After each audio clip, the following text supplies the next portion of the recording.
It's Ramsey Dewey over here in Shanghai, China. Welcome to this edition of Q&A with the Coach. We have a question from Froggy. What a coincidence, I got a frog in my throat right now. Got a cold or the flu or COVID part 4 or something, I don't know, going on right now.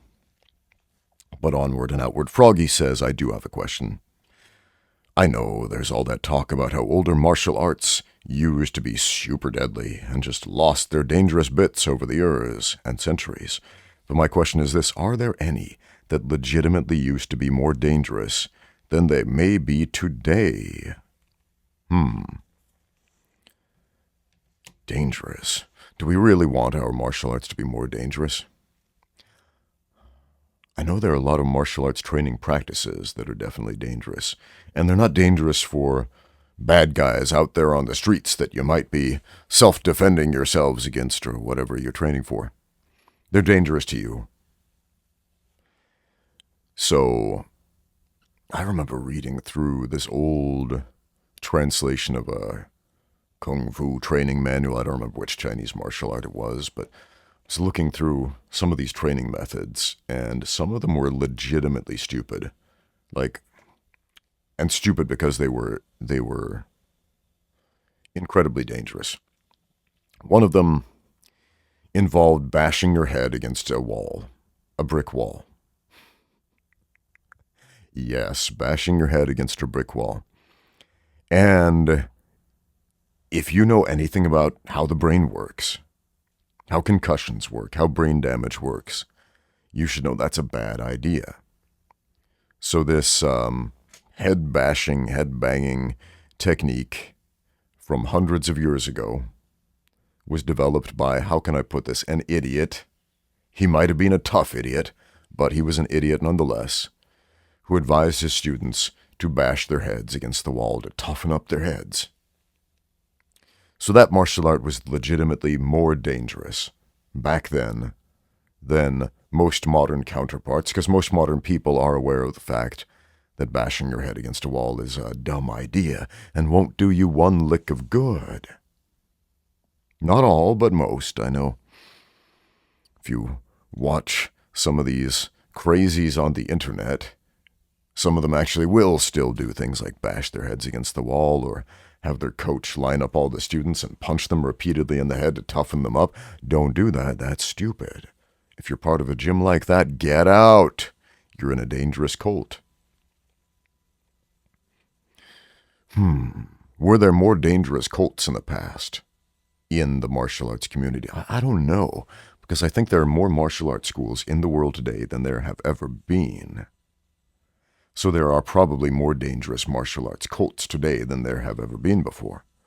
Per capita, percentage-wise, is it higher? I don't know, though. That's a very good question. Hard to say. Impossible to say, because you and I didn't live 200 years ago. We can only read whatever sketchy writings were written about that stuff back then, and most of those guys weren't good record keepers. A lot of those guys were illiterate. Let me take a closer look at this question. You were probably wondering, was karate like a better martial art, rather than a more dangerous martial art, but a better martial art 200 years ago than, say, modern sport karate is today. Modern sport karate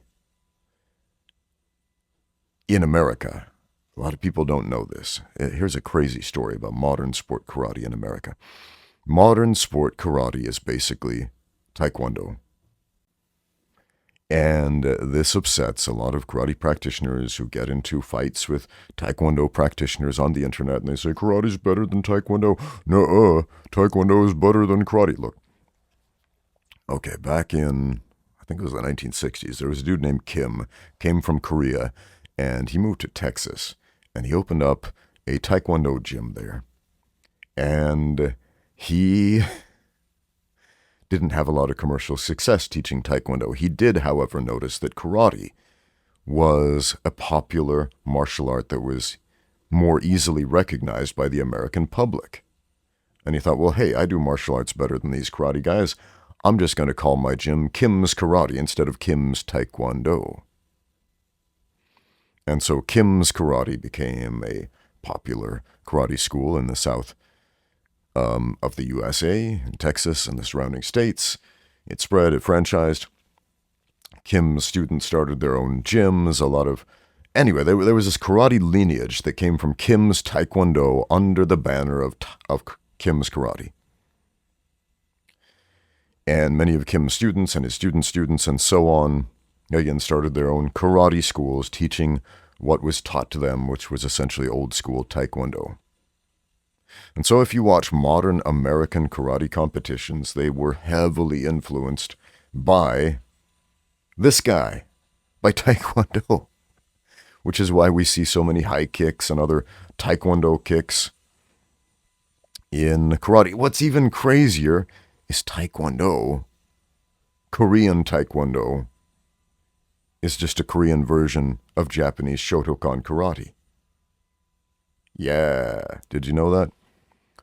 Tongsudo, Korean martial art, right? No, what does that actually mean? How do you say that in Japanese? To-te-do, the old name of karate-do. How do you say that in Chinese? Tong-shou-dao, the Tang Dynasty or Chinese hand way, the original name of karate. Why does this Korean martial art have the original name of karate, the Chinese hand way or the Tang Dynasty hand way? Because back during the war, Japanese occupation, there were Japanese soldiers there, and they taught Shotokan, which instead of being called Shotokan, they called it To-te-do, or in Korean, Tong-su-do, the way of the Chinese hand or the Tang Dynasty hand. And over in Japan, later, when they changed the name to Karate-do, to take out the Chinese part to make it more Japanese, if you will,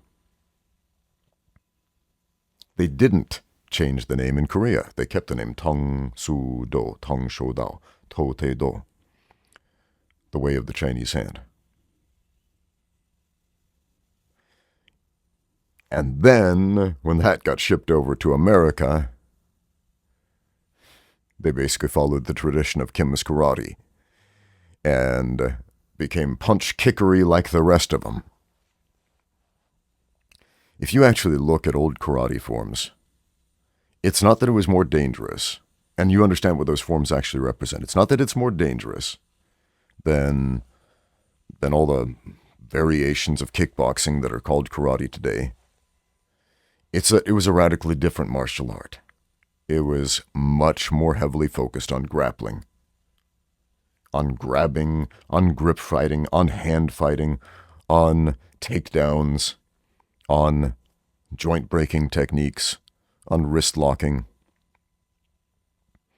on foot manipulation, stepping on the feet, anchoring the feet to the floor, pushing, shoving, pulling, etc., in order to put your opponent on the floor, strike them on the floor, break them on the floor. This stuff's in the forms of karate. But in most modern, I would say in every modern competitive version of karate, is completely absent. More or less every competitive version of karate is kickboxing. Sometimes kickboxing with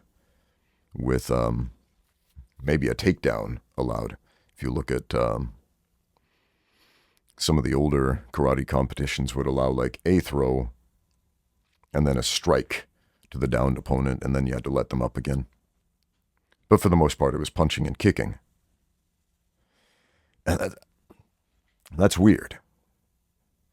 If the original intent of the forms was preserved and we saw a lot of grappling, would it be more dangerous? Maybe not. It would just be a very different martial art. If you look at Wushu forms, the ones taught by the Chinese Wushu Federation,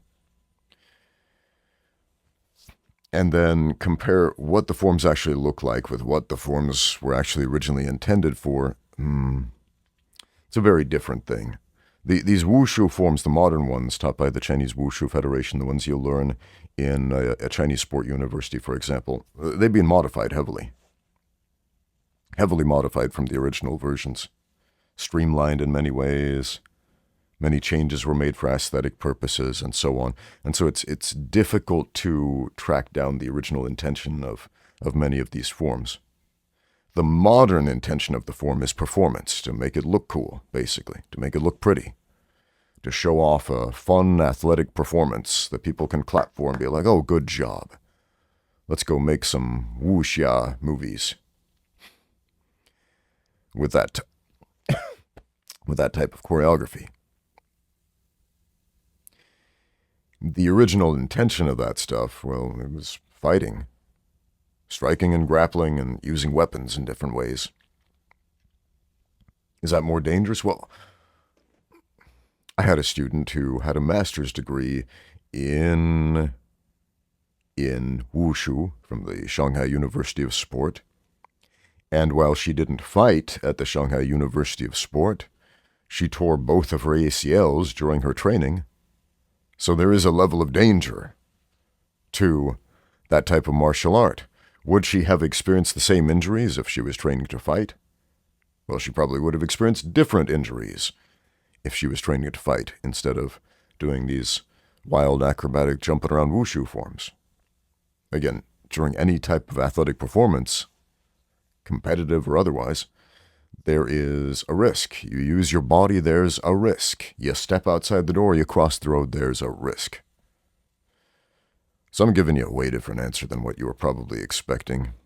You probably wanted me to say, like, either old school karate was super dangerous and was a lethal, deadly killing system, or it wasn't.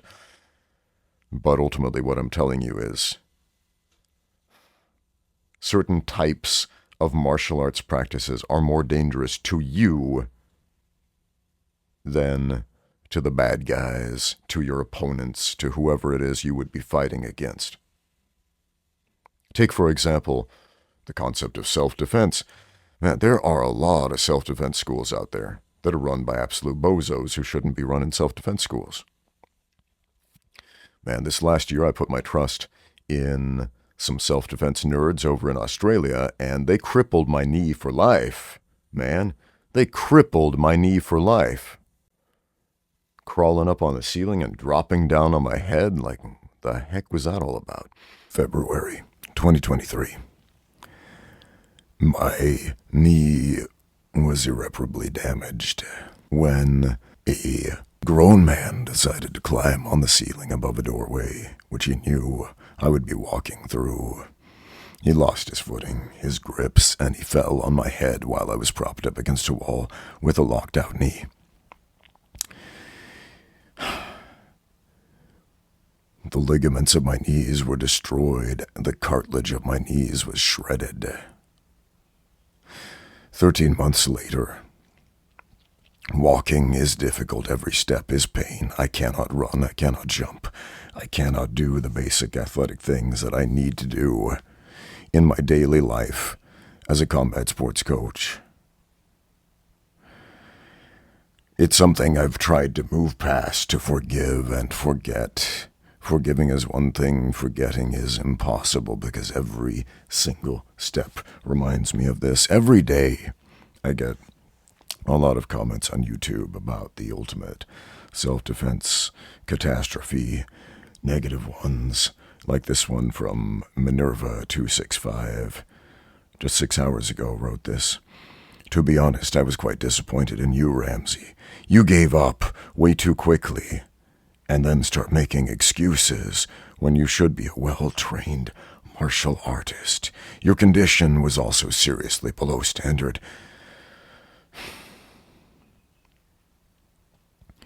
And then some other snippety, mean-spirited things, and I don't usually respond to this crap, but I did today, and I wrote this. It was kinda, just listen.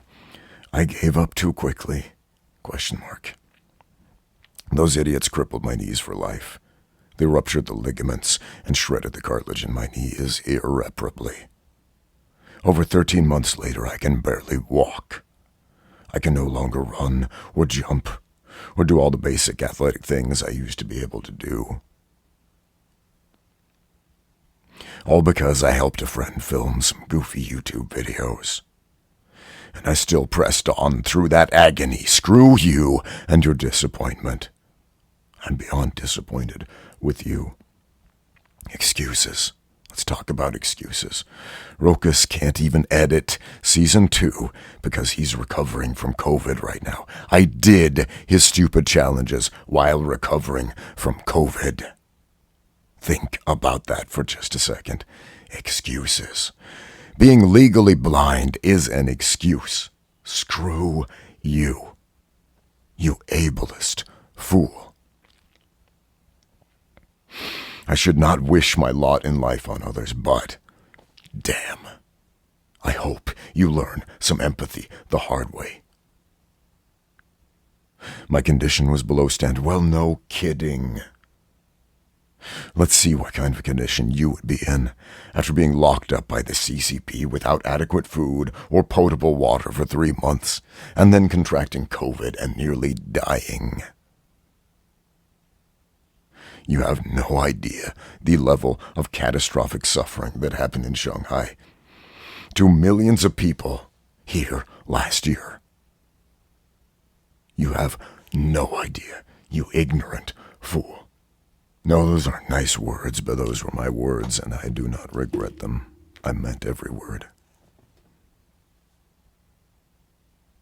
Except, in retrospect, yeah, I hope this guy learned some empathy without having to go blind first. That may have been a bit too far. Anyway, so the ligaments in my knees have been destroyed irreparably. The cartilage in my knees has been torn apart and destroyed. And now I've got cysts growing in between my knee socket, and that kind of sounds like it would be a bad thing, and it kind of is. It's painful, but that's what's actually holding my knees together right now. My knees are being held together by cysts. Think about that for a minute. And that's a danger that happened to me because I put my trust in people I should not have been trusting when I went over and did the Ultimate Self-Defense Championship last year. Man, what an absolute waste of my life that was. And I say waste of my life because the horrific, crippling injuries that followed that were... It's been a rough road to recovery, and I say recovery lightly because it's something my knee will never recover from. Even post-surgery will never recover from, because surgery doesn't make it better. It doesn't restore it to the previous condition. Surgery gets you to the point where it's better than nothing. In the ideal cases, anyway. Let's stop feeling sorry for Ramsey here. But, yeah, man, they're training with irresponsible people will get you hurt. That's dangerous. Training with idiots will get you hurt. Training with people who recommend you bash your head against a wall will get you hurt. That's dangerous. You don't want more dangerous in your martial arts training. You want less dangerous. You want to minimize the danger. When you get into a fight, you also want to minimize the danger to yourself. And hopefully make it through on the other side of that fight with minimal injuries, having endured minimal danger because your training was maximized for safety. That's important. Thanks for watching. If you have other questions, please leave them in the comments down below. Now get out there and train.